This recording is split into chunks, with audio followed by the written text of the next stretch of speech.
This call is being recorded.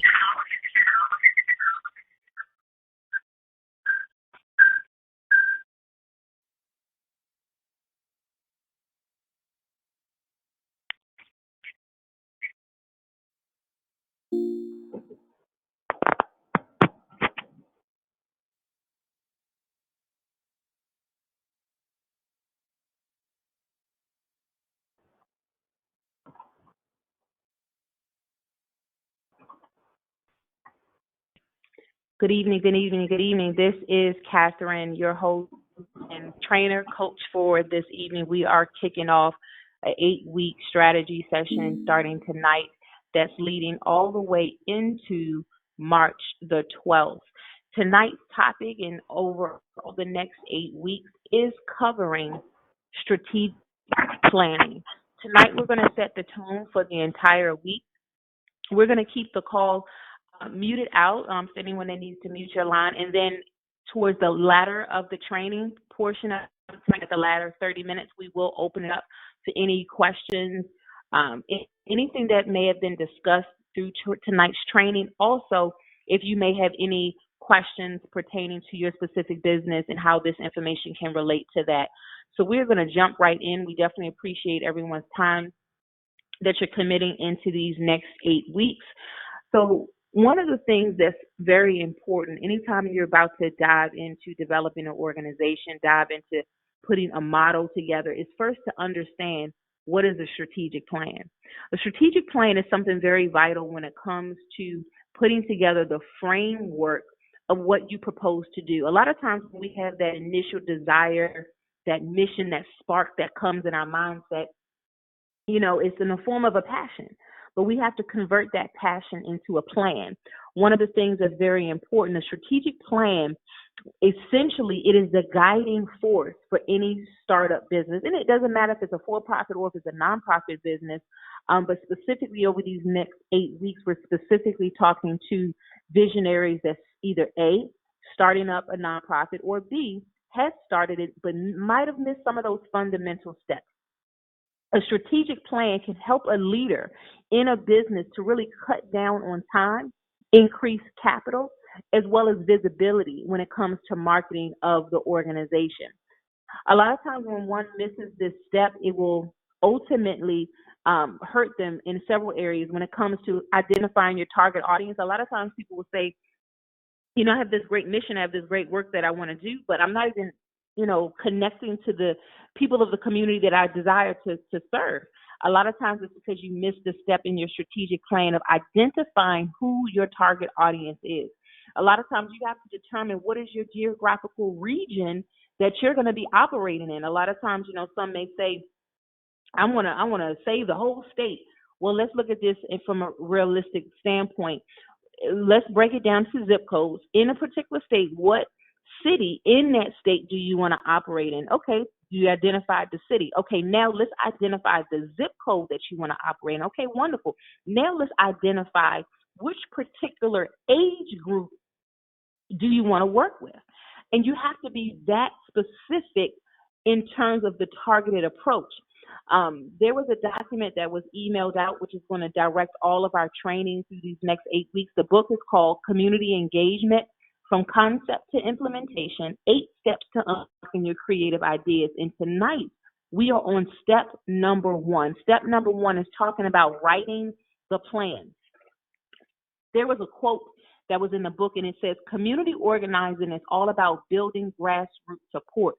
It is about identifying the people around you with whom you can create a common, passionate cause.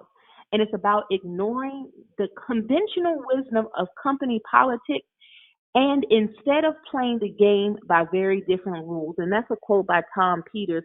Everyone that's embarking on this journey over these next several weeks, you've already identified the cause. You've identified your passion in what you want to do. And now our goal is to help you monetize that and actually put it into a framework. So when we talk about a strategic plan, it's important because in order to be effective and to have a sustainable organization, one must have a clearly defined strategic plan that directs the organization's growth decade to decade.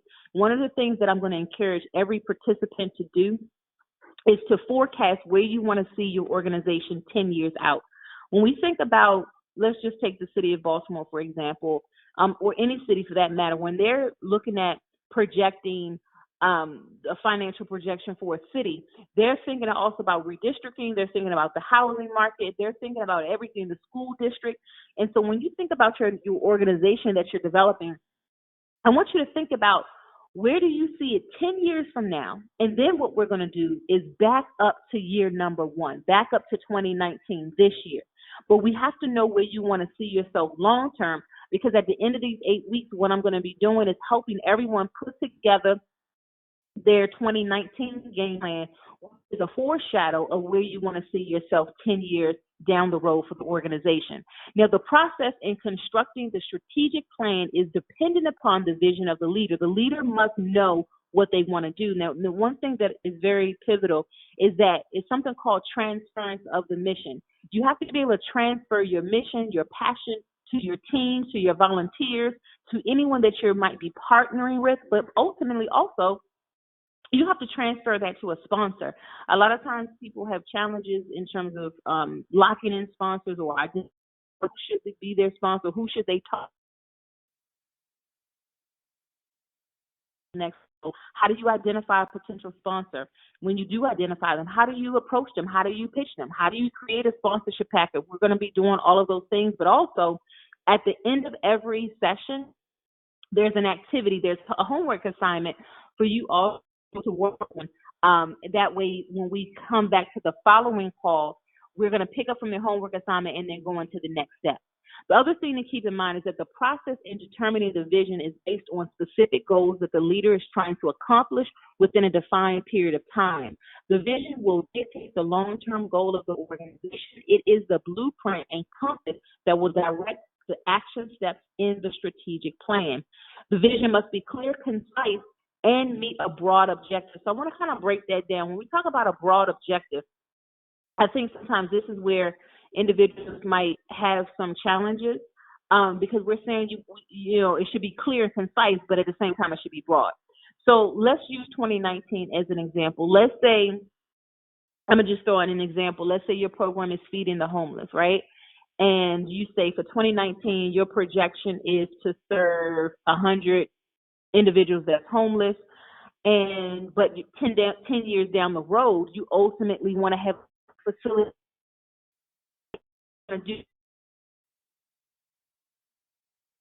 where you see the organization 10 years out. Then every step of the way leading up to that 10th year is taking those incremental steps to fulfill the overall goal. So your broad long-term goal is having the building, but your immediate short-term goal needs to be clear and concise in terms of meeting the immediate need for your target audience. And in this example, it's individuals that's homeless without. And so one of the other things that's important is that the vision is the passageway that allows the stakeholders within the community to step into your mind and understand and interpret what your proposed strategic plan will accomplish. A lot of times, the passion and the energy isn't enough. You got to be, in other words, you have to paint a picture. Think about, I don't know if anybody has been to an art class, or maybe you've just done something on your own at home or what have you. But when you're painting something, it's creating an image. When you're sitting before a stakeholder, a potential sponsor, a potential funder, you have to paint them that 10-year vision. If you can't paint them that 10-year vision, they're going to be scratching their head wondering, why should we cut a check? Or a potential sponsor or a potential partner that, is some significant collaboration. For example, here's a perfect example. Let's say you're looking for a facility. You don't have the funds right now to pay rent. However, there's another facility. It could be city-owned, or there's another organization that has extra space. They don't do what you do, but they see how what you do can complement them and vice versa. So you pitch your idea to them, you pitch your program, you cast the vision, right? Now you're allowed to operate your program in this facility for free. So even though you're not paying the rent, it's still a cost associated to that. So the thing is, either way, whether someone is cutting the check to you or giving you something in kind, that's called in-kind contributions. In-kind contributions is a dollar amount also. what that strategic plan is the comprehensive vision of what the program is going to do. The strategic plan breaks down your what? It breaks down your objectives, your organizational structure. Now, when we talk about organizational structure, what we're talking about is your board of directors. Now, if you're in the beginning phases of starting a nonprofit organization, you want to have a minimum of 3 board members, Now, you can have more than that to start out, but I don't recommend growing it too wide, too fast, because you want to be able to have a tangible number of individuals that is going to be committed, because everyone that says they want to be a board member may or may not be committed. So you want to keep the numbers small. So if you're a visionary, if you're the founder of the organization, you count as one. Then you need to identify 2 other individuals. Of course, you would be the president and your vice president.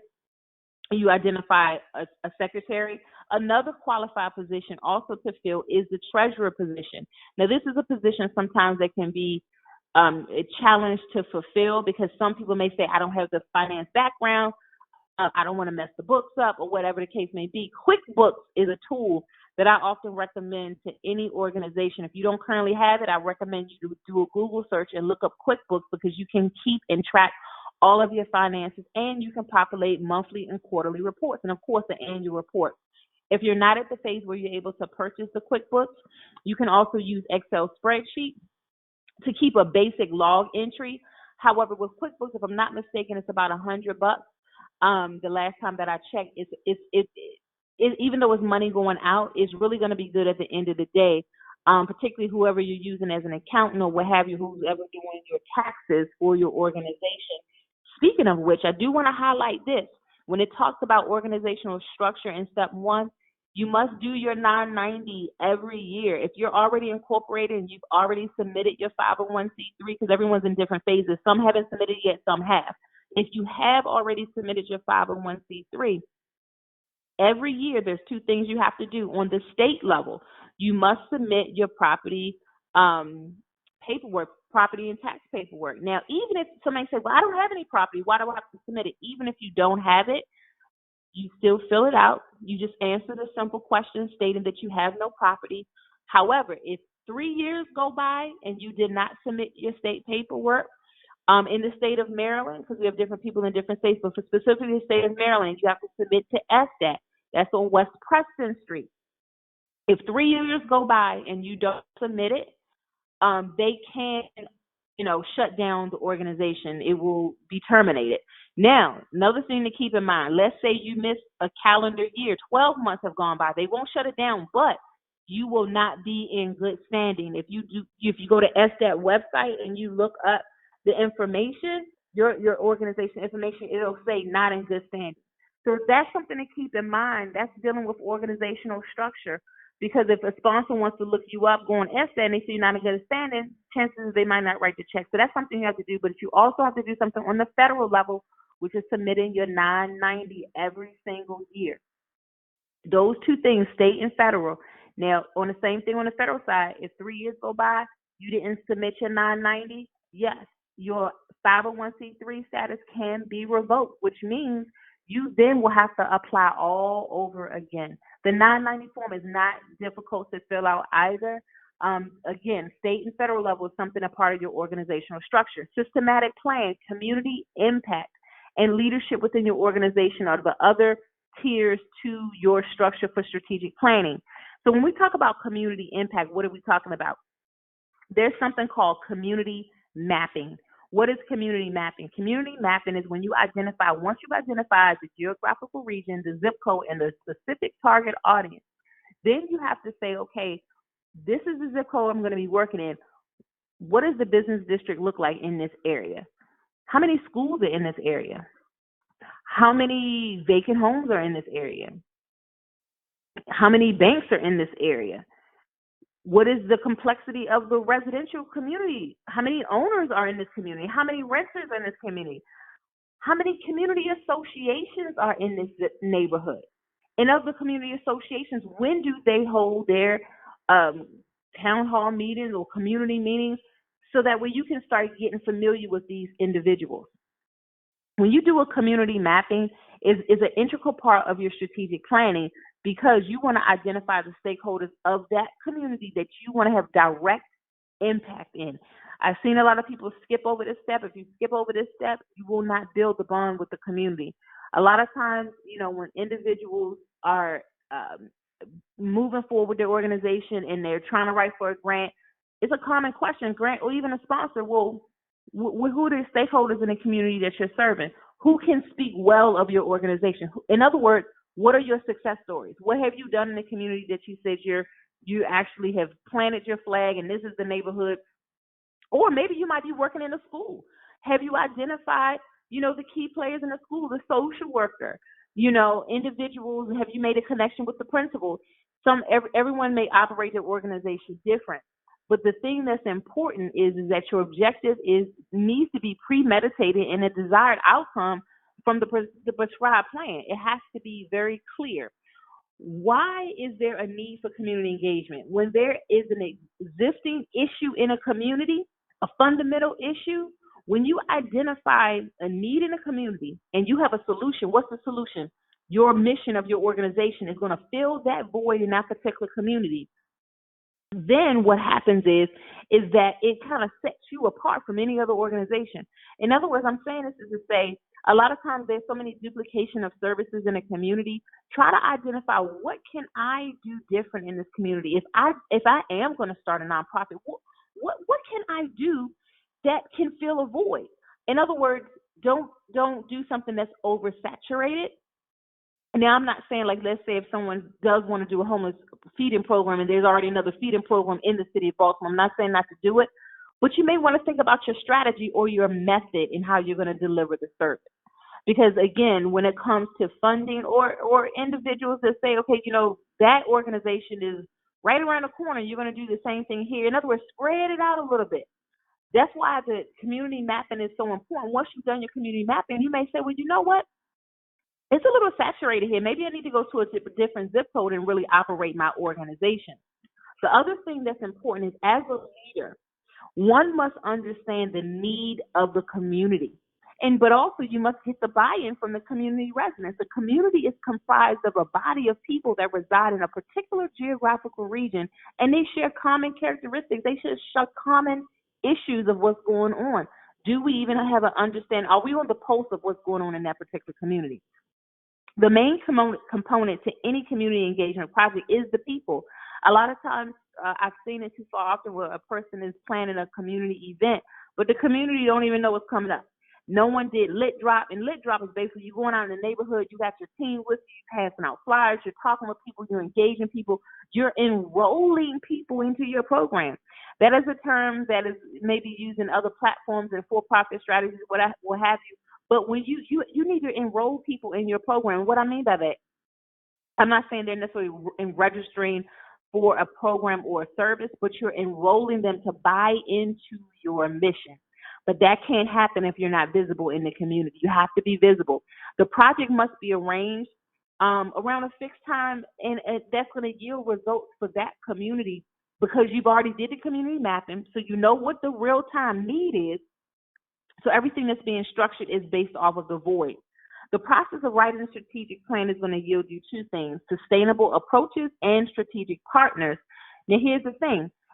You won't know what type of strategic partner you need if you didn't do the community mapping, because the community mapping is going to tell you what the need is in the community.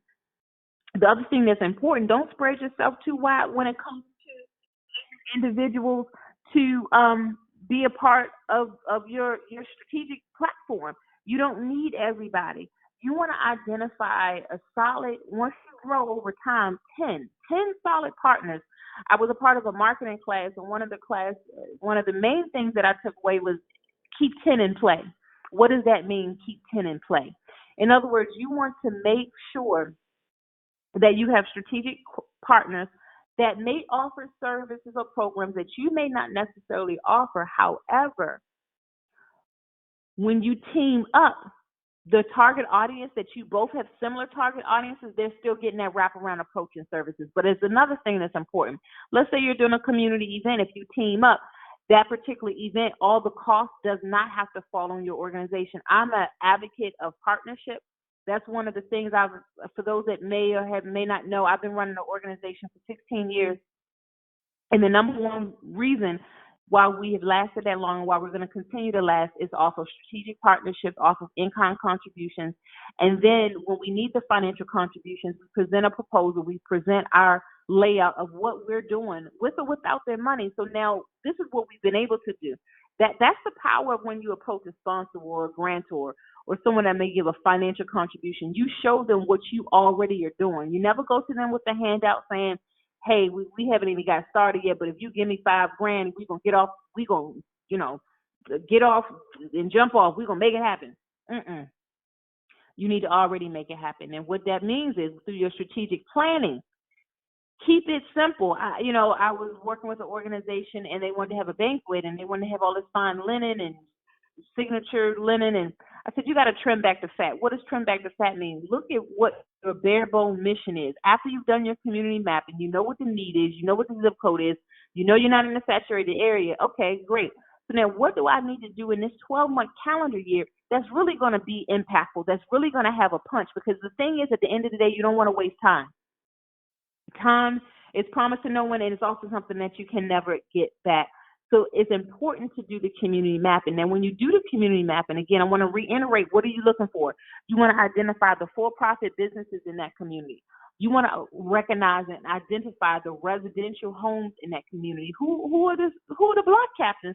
I know in Baltimore City, because I used to participate in a lot of neighborhood walks and things of that nature. You can find the block captains. They can be an advocate for you.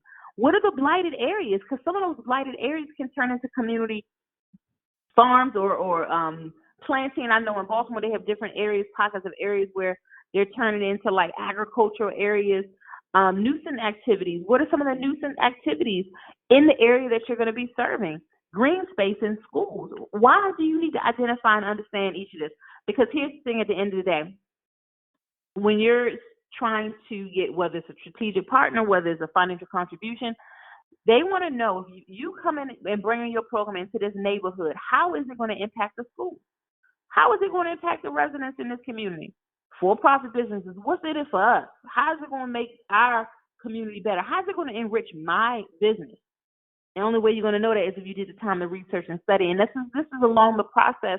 And this is the part of the first activities, one of the activity assignments for everyone to do. Identify, and do your community mapping. What area you're going to work in? Who is your specific target audience? This will give you a visual picture of the areas of most need within your community. The mapping process will assist with the planning phase with your community engagement project. Through the research, one will determine the following. What are the leading factors that cause the current issue within the community? If you can't answer that, you got to pump the brakes, because a lot of times too many people try to go forward and they don't even know what was the trigger that caused this problem in a particular community. What was the trigger in that school? The school, they say, oh my gosh, truancy rate is so high. Oh my gosh, the students 50% of the students are failing. Well, why? Always be in the mode when you're trying to solve a solution, find out what was the trigger, what was the onset of that. Also, what are some realistic solutions that can be implemented over a 10-year time frame? Do not become the organization that say you're going to save everybody. I hear people say, yeah, my organization, we're going to save everybody. It's not realistic. What can you realistically do and map it out over a 10-year time frame? And then when you show a sponsor, a grantor, a potential person that want to give an in-kind contribution, now you're showing them realistic goals, right? Something that they can go on that 10-year journey with you. I've had sponsors that's been with us for 4 and 5 years, reoccurring sponsors, because they see the growth. They see what we're doing. And this is the same thing that I'm teaching to all the participants as a part of this training course, is to create realistic, sustainable goals. What are the challenges and the barriers in the community that you could potentially face as you're trying to execute on your engagement project? So here's the thing. Many people say, I don't have any competitors. I don't foresee any challenges. I'm out here doing a good work. This is true. You're out here doing a good work, but there's always going to be barriers. There's always going to be challenges. So you need to identify that early on. That's another thing. Between now and next week, what are some of your potential challenges? What are some potential barriers? Think about your community mapping. I want everyone to take some time and really look at that. Look at what areas you're specifically going to be working in. I want to break down the various types of community engagement because there's specific ones. The first one is called direct service. What does that mean? That means you directly work belly to belly with the individual, mentoring. Maybe you do serve the homeless food. Maybe you work with individuals that might be mentally challenged. Maybe you might work with those that might be disabled. You're hands on with this person. Now, it can be a one-time project or a ongoing project at a set location or various locations, as well as direct service. It includes anything, I want to reiterate, dealing with food, shelter, clothing, or medical care. In other words, you work directly with this person. Now, what is another type of community engagement? It's called community building. What does that mean? It involves the redevelopment of a neighborhood, revival of the sense of community with a series of stimulating activities which brings and fulfills a gap. And the goal is to repair the breach within that particular community. When we're talking about community building, it's a redevelopment of a neighborhood. For example, you may have here's a good example. You may have known of an organization that received a community development block grant where they're redeveloping a whole block. They may have identified a block and that the houses are dilapidated, no one's living there, or there's one house on the block and everything else is pretty much, it needs to be condemned. It needs to be tore down and rebuilt. So that person is saying, you know what? I'm coming into this community and I want to help redevelop a portion of a neighborhood or the overall area. Now, again, one can't do that if you didn't initially do the community mapping. The other thing that's important, there's another type of community engagement, which is called community education. Community education involves community residents, community schools, agencies to address community concerns around the educational system in that particular school district. Community education is a platform for traditional and non-traditional teaching methods. For example, let's say someone says, you know what, I have a burning desire to start a tutoring program.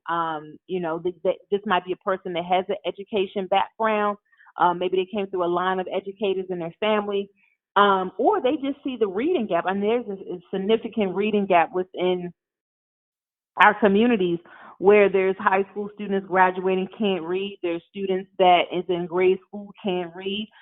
We know that when it comes to the third grade, by the third grade, there's a lot of standardized testing, and many have heard of the school to prison pipeline. And it's not a theory; it's actual. It's factual. I mean, the education piece to any community, it is huge. So when we talk about the community mapping, identify how many schools in this area that I say I'm gonna serve. Okay. What type of students is this school producing? Okay, so this school, they need some tutors. The students is struggling in math and reading, fundamental courses that they definitely need. So this person says, okay, you know what? This is my contribution. I'm going to focus on community education. I want to create a tutoring program. Or this can also fall under, you may see people that want to create a charter school.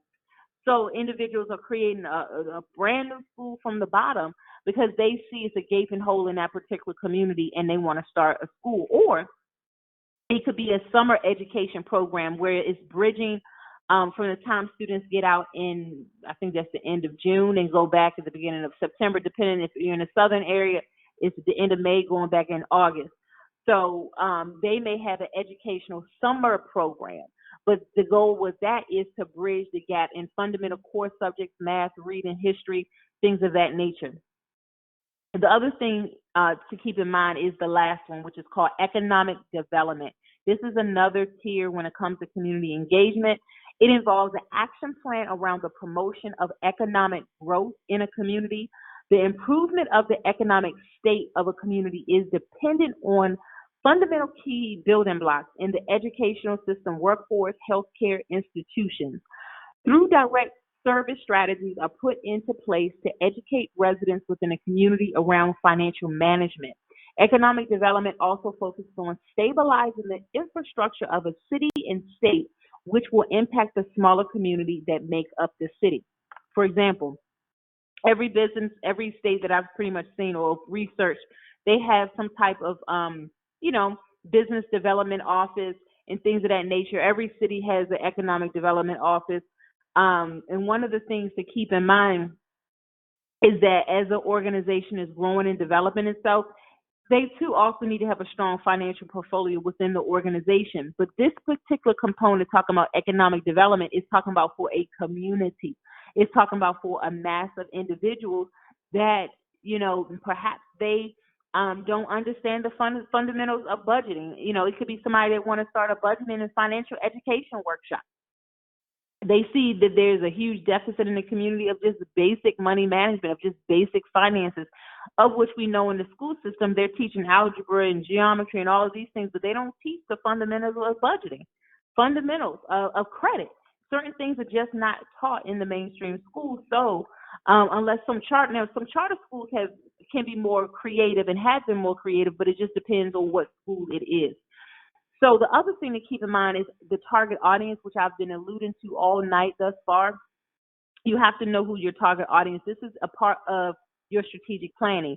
You must determine who your target audience is when you create your plan, because organizations, you have a goal to meet. At the end of the year, you have a financial goal you want to have met, and you have a goal to how many people you want it to serve. The only way to know that is to have a clear understanding and to create a framework. So the next thing we're about to talk about is how do you develop a framework and what are the components of the framework. So the first thing is called the system, the framework to how your organization operates. In other words, okay, you have your board of directors. That's one umbrella. That's the top. You have your founder, then your board of directors. Who comes under your board of directors? You have your advisory committee, right? You have your volunteers. Now, somewhere before your volunteers, when you get to the point, when you're able to bring on staff, you have your staff, then your volunteers, or what a lot of organizations even do now, you can bring on contractors where you don't have to bring on an individual as a W-2 employee. You pay a person for time served. For example, let's say you're hosting an educational workshop. You're bringing in an educator. They may teach for about a 2-hour workshop. Maybe you're paying that educator $30, $35 an hour, whatever was agreed upon. So you just pay that person for time served.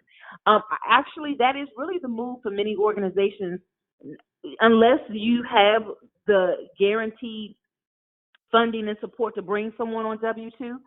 You can trim back the fat and just hire contractors, pay them for time served, hire them for a specific role. Let's say you might need a counselor, someone that's certified in counseling to counsel. Maybe you have youth, maybe you have adults, maybe you have somebody that's been abused, or maybe your program is dealing with trauma and domestic abuse.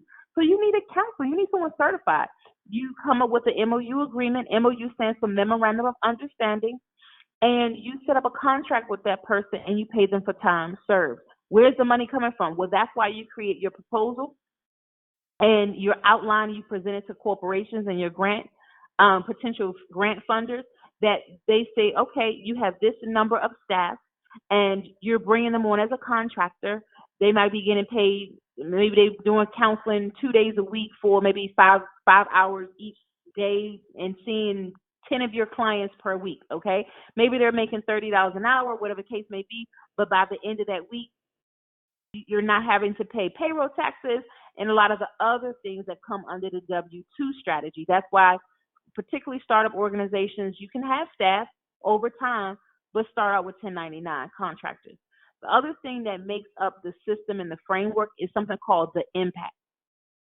The impact is how many people do you want to serve through this community engagement project. For example, I'm going to go back to the Feeding of the Homeless project.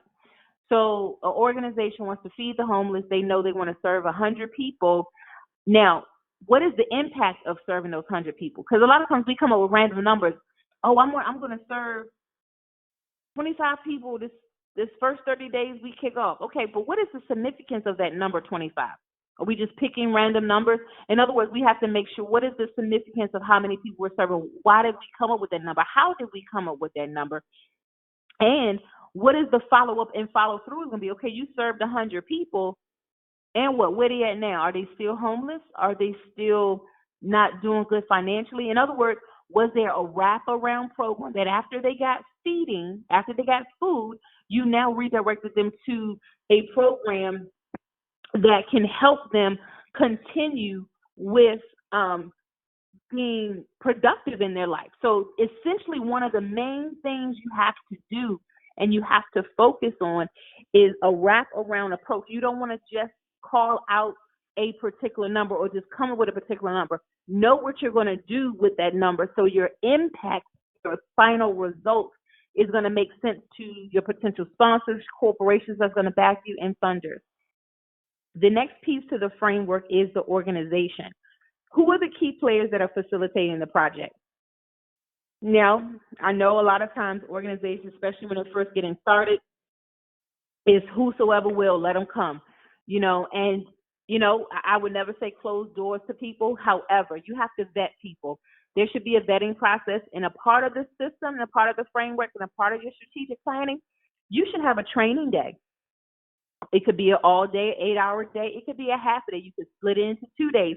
But you want to create a training manual, and this is one of the things I'm going to be teaching you, how to create a training manual. For who? For your contractors, for your volunteers, and for your interns. Every organization should have some type of internship structure. Universities are very open to that, to developing those partnerships. I know one of the partnerships I developed and still have to this day is with Morgan State University, because what happens is, as you're growing, as you're developing, the students, especially as they get to their senior year, they have to fulfill a certain amount of hours. And one of the things that I've done and still do is work with interns. They come with so much passion and they want to really flow in their degree, and they're coming with all this energy. But also, now you just diversified your team and your staff. Where, because I know the students from Morgan, they would have to do at least 10 hours per week. That's one student. That's 40 hours a month. I would normally have 2 interns. That's 80 hours a month of dedicated time for a semester. But then what you do, you partner with the university, so it's not just for a semester, but it's a rolling. So anytime new students come on board within that major and they're trying to find an internship site, they know to call you. I mean, calls were just coming, and they had posted our organization information on the different walls of the majors. Like, for example, political science. So that's where I graduated. That was my major at Morgan. So they would post it. There's always these postings at each organization, at each particular major, and you go to the internship office and they will work with you. I highly, highly encourage that because it works. It works. But here's the other thing. Here's the testimony in that. There was a student that started with my organization that was interning, and he's graduated from college. He's working, and he still interns. He's still years ago when he interned, and so since graduation, 4 years outside of the graduation. And there was a student of mine, she was 18, she came on board because high schoolers, they have to fulfill a certain amount of hours also. I have several that started when they were 18, they were seniors. One young lady, she's 22 now. Now she's a teacher in the school, but she still comes back to the organization to give back, to volunteer. So you build these relationships. And see, the thing is, when they start coming back, you've transferred the mission. We started off the call talking about transferring the mission. How do you know the mission has been transferred into the heart and mind of another person? They stick around. They come back. They speak well of the organization. The other part of the framework is talking about the come from the project. And leadership, what type of training program is in place to train residents within the community to continue with the project even after the community organization is complete?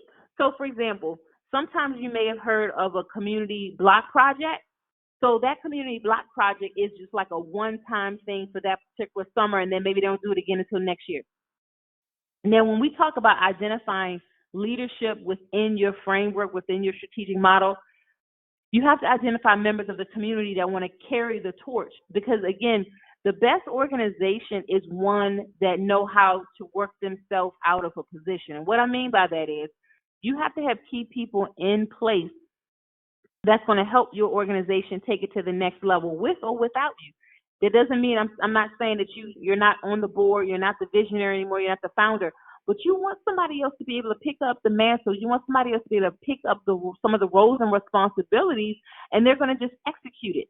The key thing that I want to convey every time we have our coaching session. It's all about execution at the end of the day. What is being executed and what's being accomplished? There was a case study in Goodwill Industries, and one of the things it talked about, and I want to read this, it says the vision. It says Goodwill works to enhance the dignity and quality of life of individuals and families by strengthening communities, eliminating barriers to opportunity, and helping people in need reach their full potential through learning and the power of work. Now, that's Goodwill's vision. What is your vision? Do you already have your vision? Now, some people ask a question. What is the difference between the mission and the vision? Very good question, because there is a difference. The mission is a description of your purpose. It answers the question of why does your organization exist? What does your organization fulfill? Well, what is the vision statement then? It is a short statement of the organization's future plans and offers a picture of what the organization would like to do 5 years or more. Now, one of the other things that I noticed about Goodwill, and they're constantly throughout this particular training module, because I like their model and what they do. Some of their accomplishments: Goodwill meets the needs of job seekers, including programs for youth, seniors, veterans, and people with disabilities, criminal backgrounds, and other specialized needs.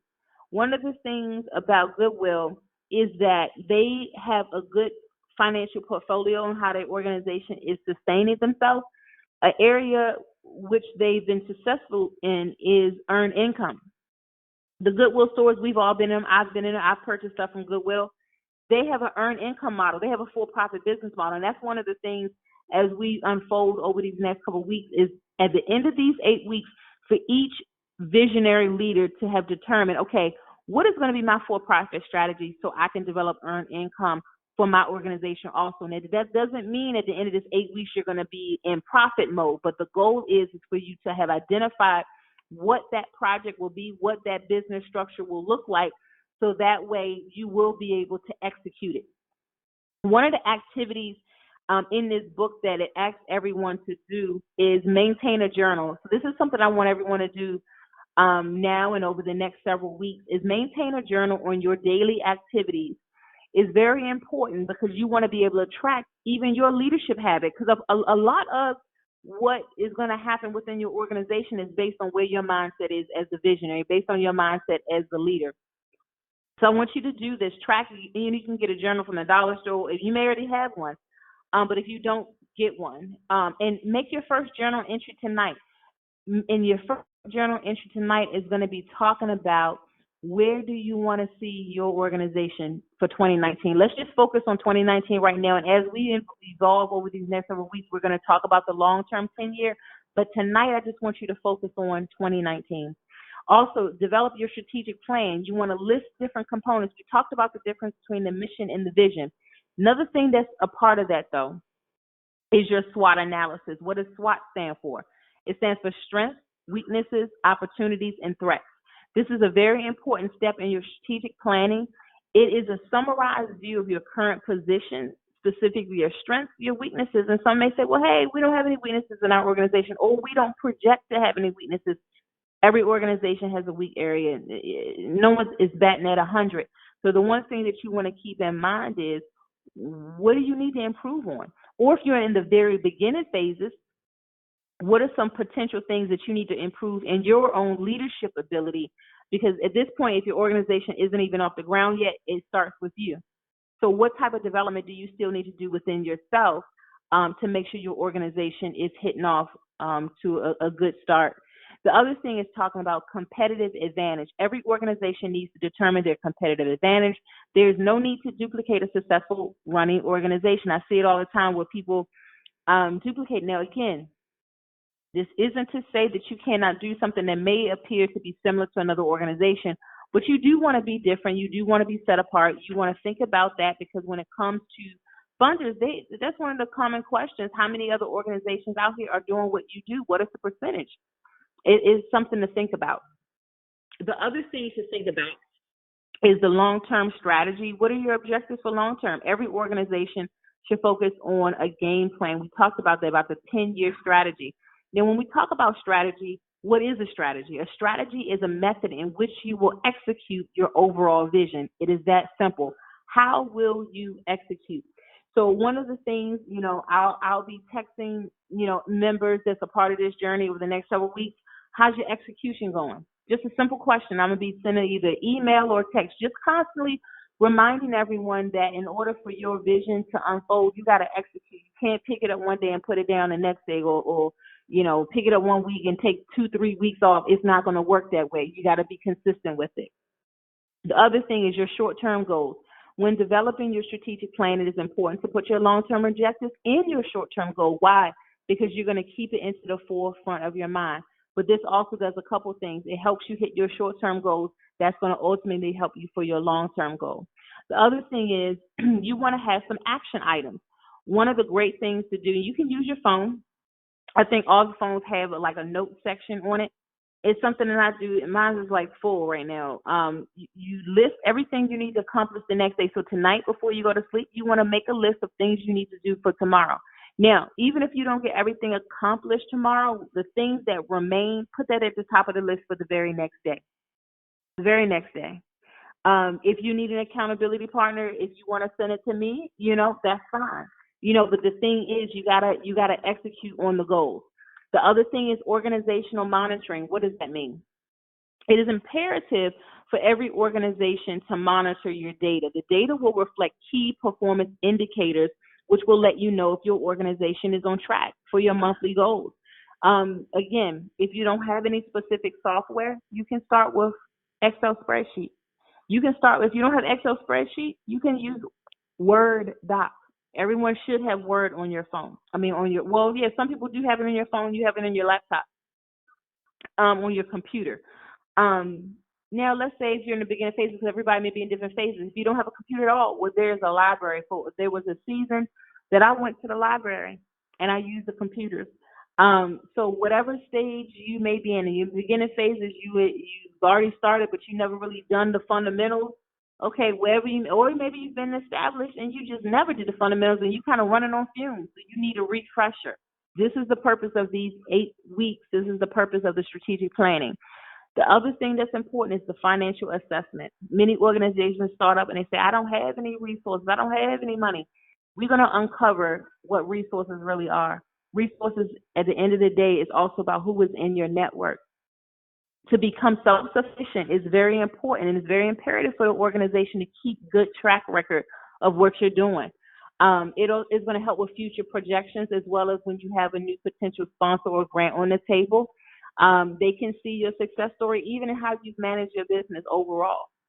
So one of the things in the activity book is asking you to do is write out your mission statement, your vision statement, your SWOT analysis, your competitive edge, your long-term strategic objectives, your strategies, your short-term goals, as well as your action steps and your organizational monitoring and your financial assessment. And somebody say, well, we don't have any money. Write down who's in your network. If you say you don't have financial capital, it's okay. You got something in your network, whether it's a business owner you've known, whether it's another organization that wants to partner with you, you have something in your network. What I'm also going to do is send a follow-up email, a brain jogger list that's going to help think outside the box of who really is in your network that can be considered as an asset. The other thing to keep in mind is that what you want to do is you have a team already in place. Use Google Docs. I'm about to start shifting and talk about certain tools that you can use for your organization. Google Docs is a great way to share information and share documents within your organization or within your team. So that way you can share information, you can have conversation, you might be developing your strategic plan and you have 3 members that you want to share with and you want to get the buy-in, or you want to get them to also offer advice or opinions or make any edits as necessary. So if you don't use Google Docs right now, I highly encourage you that that's something that you can look into. Another thing, you want to make sure when we're talking about your infrastructure, when we're talking about your strategic planning, you have to have ways in which you're going to be able to receive financial contributions. I know people talk a lot about Cash App. Now, I'm not knocking Cash App. However, I think you need to also set up your business structure professionally. One of the things that I use is Square. Square is a great way you can send off invoices, but there's another invoice system called Due.com. That's DUE.com. To set up an invoice, if you can pre-date it for the date it needs to go out, but you can also use Square. Square is the same thing. Invoicing individuals that want to be a sponsor, invoicing individuals that want to take out a pledge. The other thing that's important is to set up an infrastructure in terms of how are you going to get the word out about what you're doing. Your online presence. Your online presence is what I want to talk about right now. You need to have a website, but there's so many low-cost ways to do that. Wix.com. You can start off with them for free, but again, the Wix handle is going to be at the end. But if you want to upgrade, I think it might be $10. I think just to get it all started, it might run you about $30. $30 to get started with Wix without having their Wix handle on it. $30. So you got to have your website set up. You want to have a professional business email. I'm not opposed to Gmail, Yahoo, and all those other things, but again, it says these little things when it comes to strategic planning and putting together an organization that can set things apart, especially when you're sending something to a potential sponsor. I know with Wix, it's just $5 a month to have a professional email.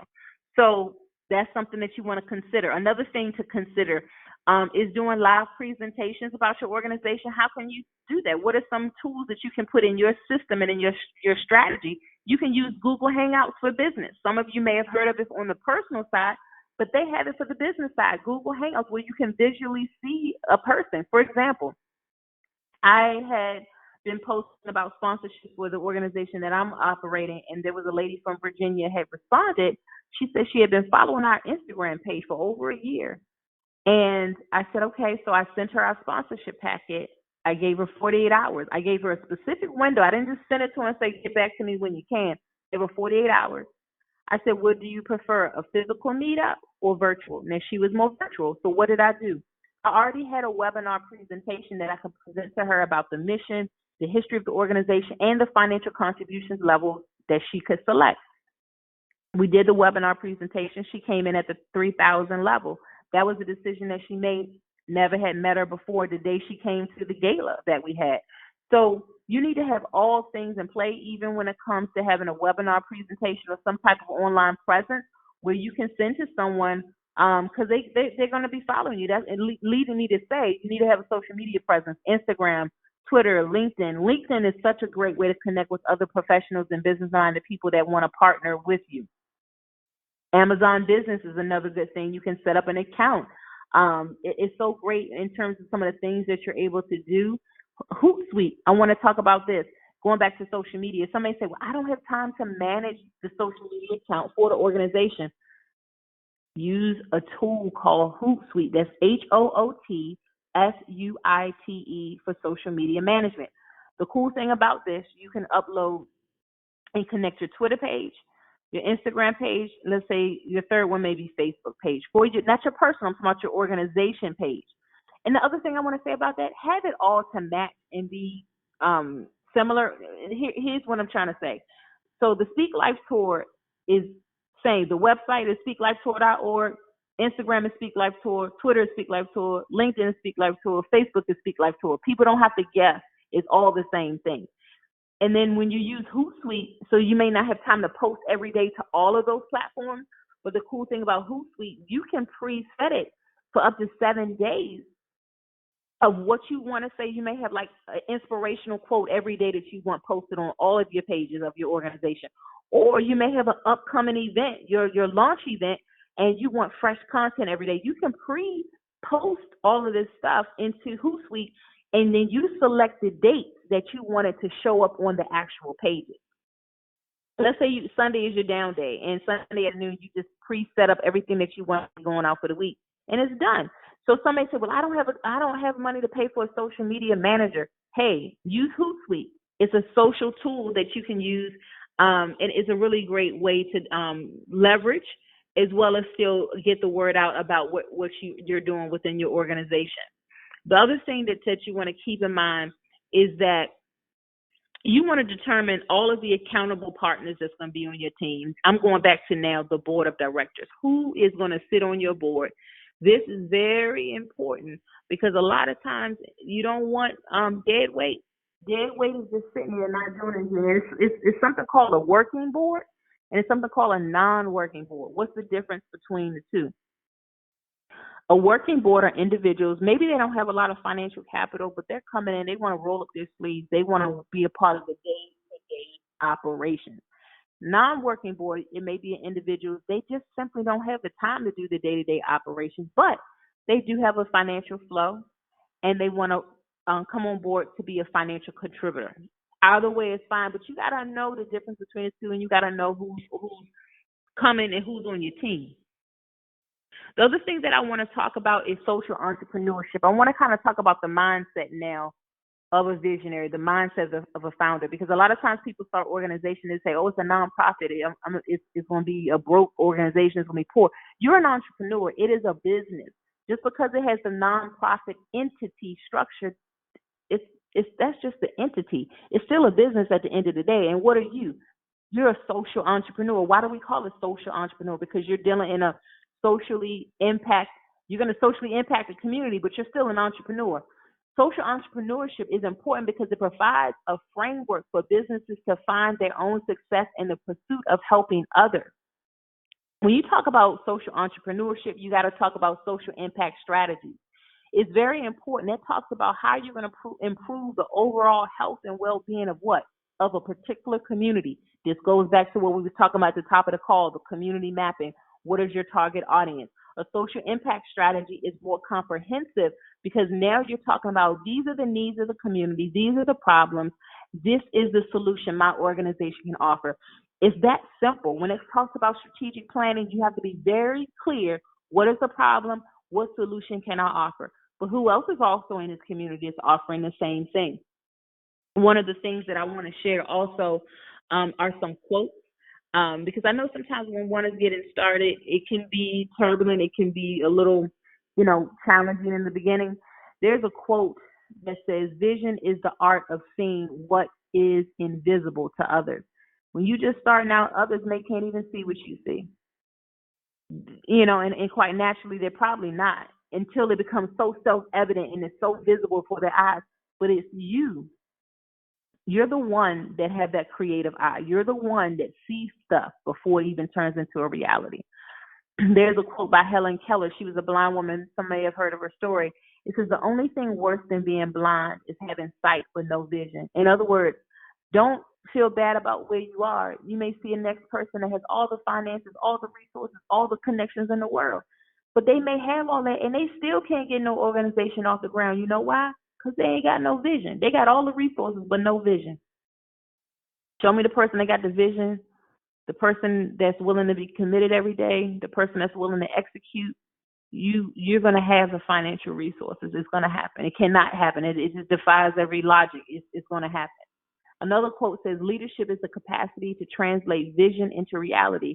This is what we're doing over these next several weeks. We're taking the vision that you see and turning it into reality by using what tool? Using a strategic mapping tool. That is the purpose of these sessions. Another quote says, good business leaders create a vision, articulate the vision, passionately own the vision, and relentlessly drive it into completion. At the end of the day, if the vision that you see, if the passion that's burning inside of you, if it doesn't take off, it's not the next person. I want to always impress this to the next visionary, the next leader. We cannot blame the volunteers. Well, it didn't happen because the volunteer didn't show up. It don't matter who show up, who don't show up. Now, yes, you need to have your committed core, but at the end of the day, you're the visionary. Make it happen. If somebody don't show, make it happen. A quote by John C. Maxwell, which I love, and I actually encourage everybody, if you can, get a copy of the book called The 21 Irrefutable Laws of Leadership. It's a really good book. But there's a quote that says from John C. Maxwell, it says, good leaders must communicate vision clearly. A lot of times people say, well, the people in my team, the people in my organization, they're not doing nothing. Well, was the vision communicated clearly? Was it communicated creatively and continually? It has to be more than one time. More than one time, and in different ways, because different people receive different, your mission differently. How are you conveying your mission? Is it dry when you're talking about it? How are you saying it? However, the vision doesn't come alive until the leader models it. We have to model whatever it is we say we want to do. John C. Maxwell, another quote, it says, failed plans should not be interpreted as a failed vision. Visions don't change. They are only refined. Plans rarely stay the same and are scraped or adjusted as needed. Be stubborn about the vision, but flexible within your plan. At this time, it is 8:30.